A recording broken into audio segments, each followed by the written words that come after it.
Caroline Lacroix might have been called the Queen of the Congo, but the acts she performed to earn that title were utterly despicable. The most scandalous of these acts had to have been what she did as mistress to the family of King Leopold II of Belgium. It was only after he died that his children realized how twisted Caroline Lacroix truly was. But we'll get to that in a bit. Although people eventually touted Caroline Lacroix as a kind of queen, her beginnings were shockingly different than most royals.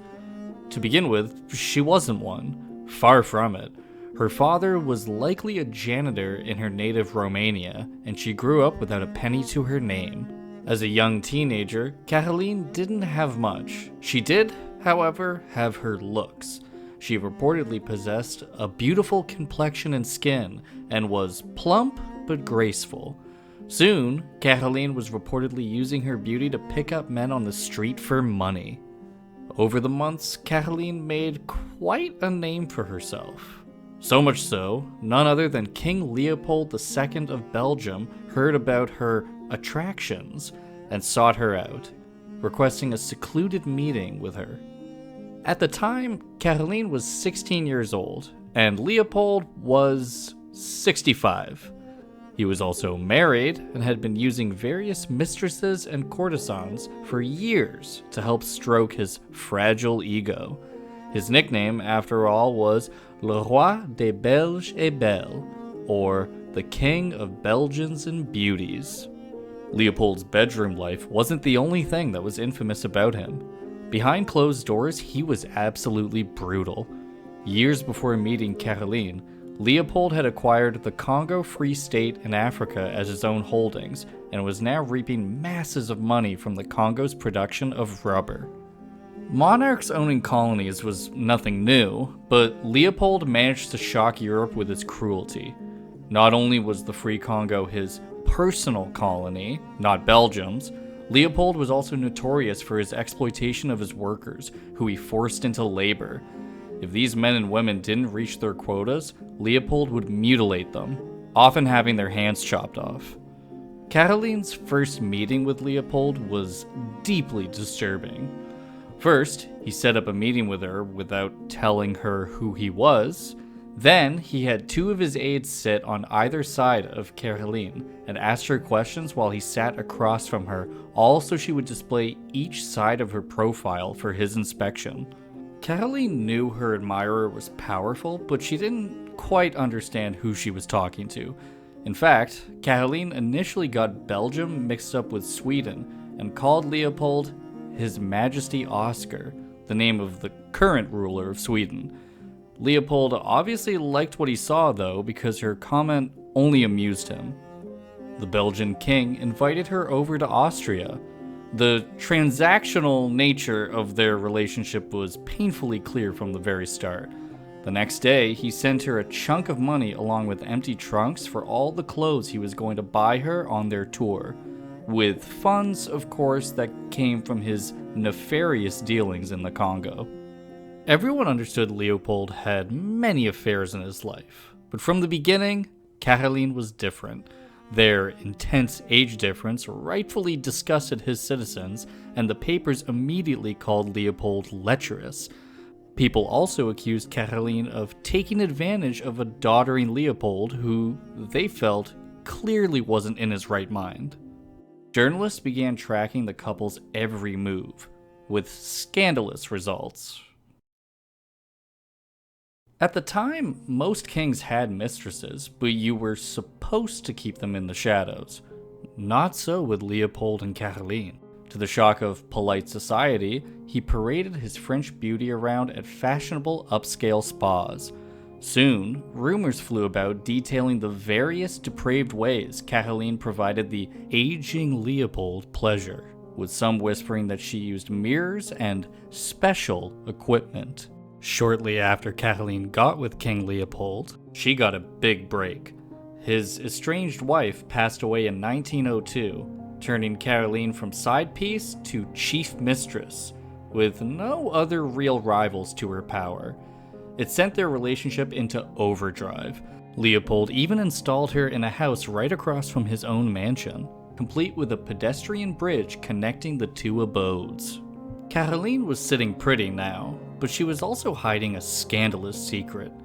In truth, her first love, Antoine Derieux, had never really left the picture, and Leopold was wildly jealous of Derieux hanging around the edges of the frame. Leopold's bridge provided easy access to Caroline, but also easy access to check on her when she least expected it. This led to an extremely awkward moment. As it turns out, Leopold's fears about Derieux were completely founded, and he caught the pair together on multiple occasions. When he did though, Caroline's manipulations knew no bounds. At one point, she even tried to claim that Derieux was simply her brother. According to reports from the time, Caroline got downright crafty when it came to hiding her lover from the king. To combat Leopold dropping in and finding her in a compromising position, people said Caroline put electric bells in all her homes so her attendants could notify her if the king was coming down the hall. This entire time, Leopold was still getting richer by the minute from his ill-gotten spoils in the Congo. Caroline didn't just accept these riches, she reveled in them. She once bragged that she spent 3 million francs in a single store on a visit to Paris to buy the latest fashions. It's almost impossible to overstate how spoiled both Caroline and Leopold were during this time. For example, Caroline complained to the king that the timing of the evening express train back to Brussels from Paris gave her too little time to actually shop when she went over. So what did Leopold do? He made the train leave an hour later just to better convenience his mistress. But even royals have to pay the piper at some point, and Caroline and Leopold's taxes were about to come due. Caroline and Leopold had a passionate relationship, but their love also had a dark side. With Caroline at his side, Leopold slowly drew away from all his old relationships, isolating himself entirely. This was especially true for his children, Princesses Louise, Stéphanie, and Clémentine. They were, after all, just girls. Pretty soon, Leopold ignored them entirely.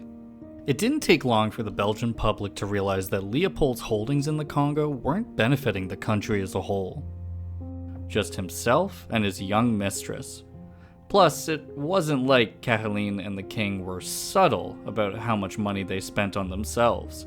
People went from joking or rolling their eyes about Caroline to turning her into one of the most hated women in the nation. A handful of years after meeting King Leopold, Caroline gave birth first to one boy, Lucien, and another, Philippe. Although the boys were illegitimate, Caroline had still provided Leopold with male children. People were worried that Leopold would one day recognize Lucien as his heir. Spoiler, they were onto something. While Leopold didn't try to legitimize his sons, he did shower them with his immense riches and gave them honorary royal titles. Not forgetting Caroline, Leopold also turned her into Baroness Vaughan after she gave birth to the first son. By now everybody, including Leopold's daughters, were aghast. But Caroline was just getting started. In late 1909, Caroline's charmed life transformed into hell on earth.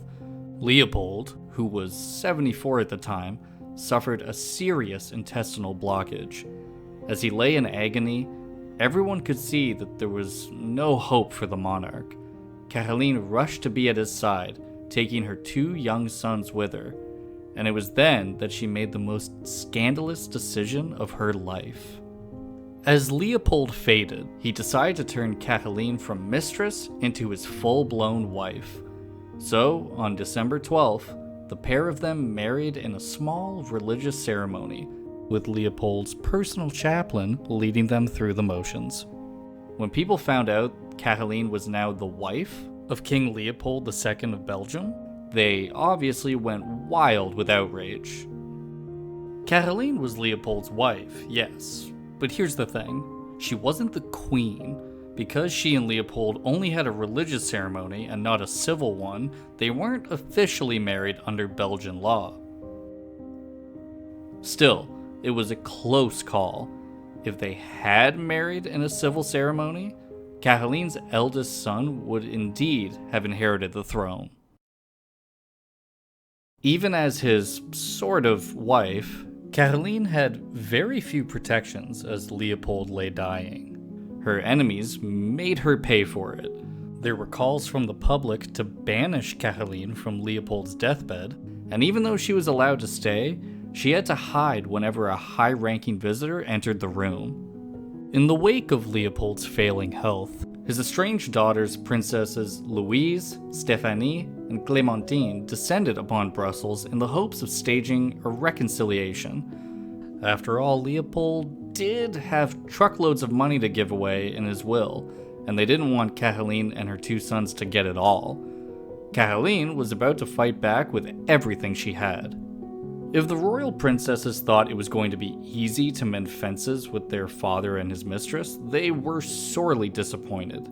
Leopold, presuming with Caroline's blessing, turned them away without making any changes to his will, whatever it said or didn't say.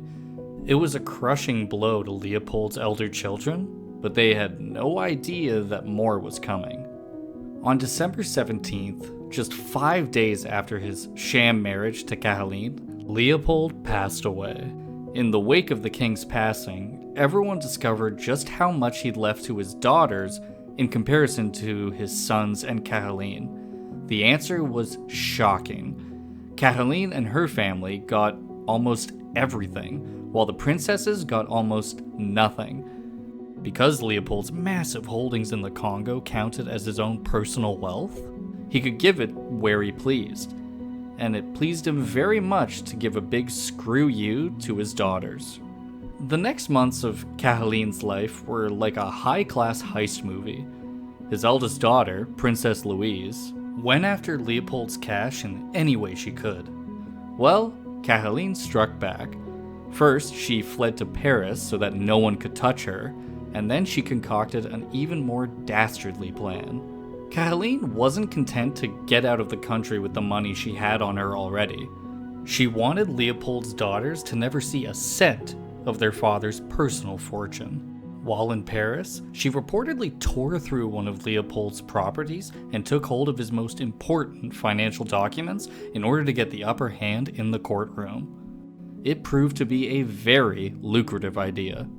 Over the years, Leopold's daughters tried to attack the upstart Caroline and her inheritance again and again, but with very little results. In addition to his personal ownership of the Congo, Leopold had also thought ahead and gifted Caroline with tons of expensive material possessions that were difficult to reclaim. In the end, the princesses saw very little of their father's will.